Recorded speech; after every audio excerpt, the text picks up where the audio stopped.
Have you ever been on a run and the perfect song comes on and suddenly you feel like you could go forever? It's not just in your head.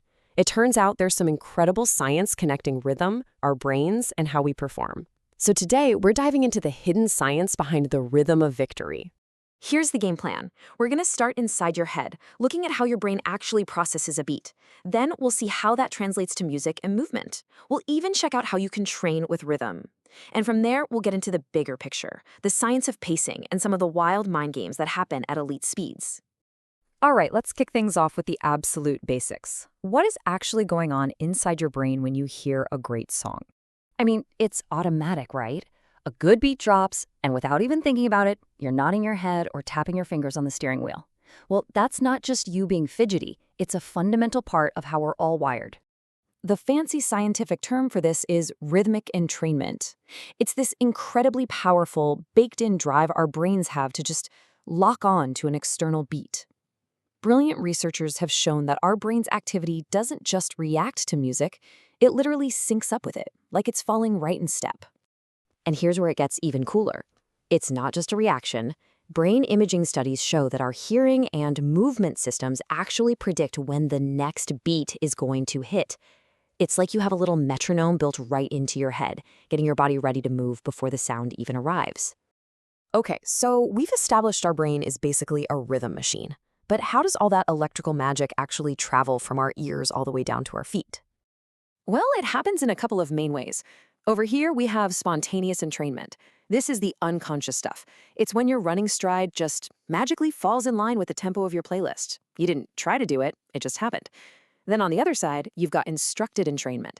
This is when you are deliberately trying to sync up. You know, like a drummer following a click track or an athlete training with a metronome to nail their timing? And that right there just nails it.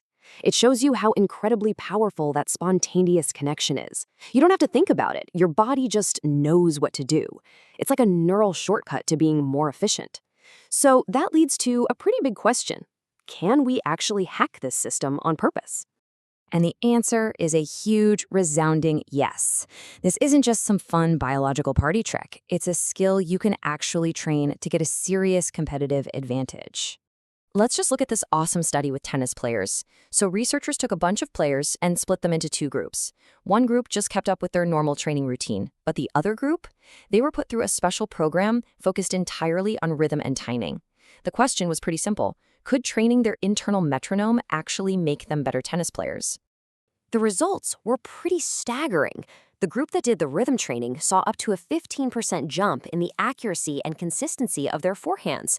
Now, in a sport where matches are won by millimeters, a 15% boost isn't just a small improvement. That is a massive, potential game changer. It proves our sense of timing isn't just something you're born with. It's a skill you can train.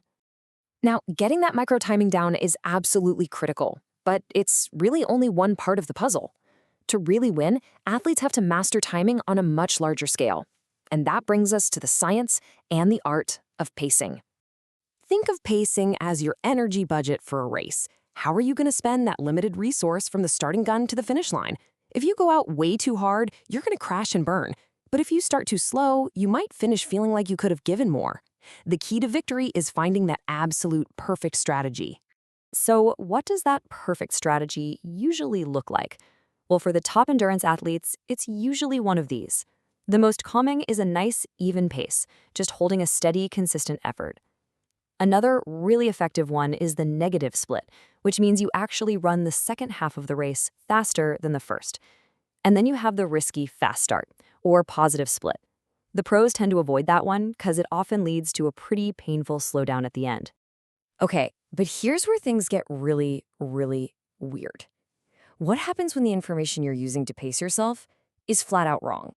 You see, our sense of how hard we're working isn't perfect. It's totally influenced by outside information, like the time on a watch, the markers on a track, or even a virtual competitor on a screen.